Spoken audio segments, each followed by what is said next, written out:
बनवण्यासाठी इथे मी शेवग्याच्या शेंगा घेतलेल्या आहेत। या पद्धतीने वरच्या शिरा त्याच्या काढून घेतलेल्या आहेत आणि हे स्वच्छ धुवून घेतलेलं आहे। इकडे मी गॅसवरती पाणी गरम करायला ठेवलेलं आहे। त्यामध्ये आता आपण ह्या शेवग्याच्या शेंगा आहेत त्या घालून घेऊयात आणि थोडंसं अगदी मीठ घेतलेलं आहे, अगदी अर्धा चमचा मीठ घेतलेला आहे आणि पाव चमचा हळद घेतलेली आहे, ते घालून घेऊयात आपण। आणि एक 5 मिनिट आपण या शेंगा वाफवून घ्यायच्या आहेत। घेतलेलं आहे 1 ते 1.5 पळी छोटी तेल घातलेलं आहे। आता आपण त्यामध्ये मोहरी घालूयात,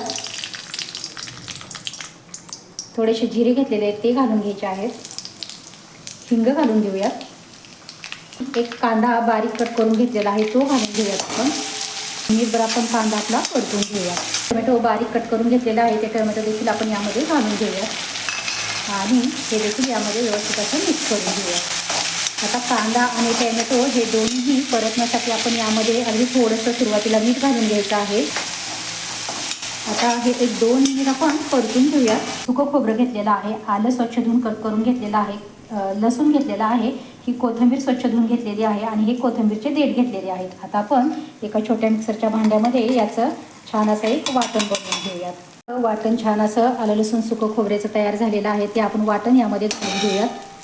हे व्यवस्थित आता आपल्याला मिक्स करून घ्यायचं आहे। इकडे आपल्या शेवग्याच्या शेंगा देखील छान शिजून झालेल्या आहेत। आपण गॅस बंद करूयात आणि ते आपण छान असं तेलावरती परतून घेऊयात।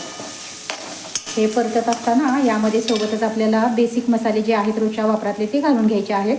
हळद घातलेली आहे, लाल तिखट थोडंसं छोटा चमचा आहे, 1 छोटा चमचा लाल तिखट घातलेला आहे, घरगुती काळा मसाला आहे, घरगुती काळा मसाला बनवलेला आहे तो घालत आहे आणि धणे पावडर घेतलेली आहे, धणे पावडर छोटे 2 चमचे घालूयात आपण आणि 1 चमचाभर कांदा लसूण मसाला आहे तो देखील आपण यामध्ये घालून घ्यायचा आहे।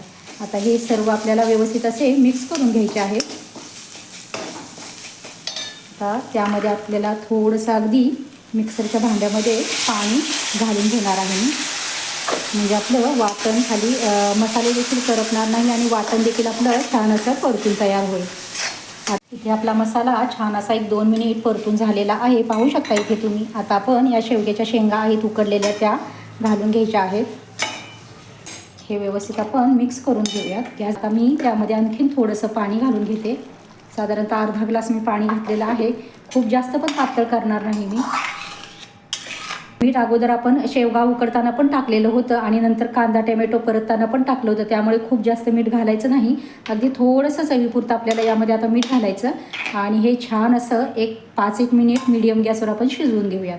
हे आपली खूप छान चवदार अशी शेवगा मसाला ही भाजी बनवून तयार झालेली आहे।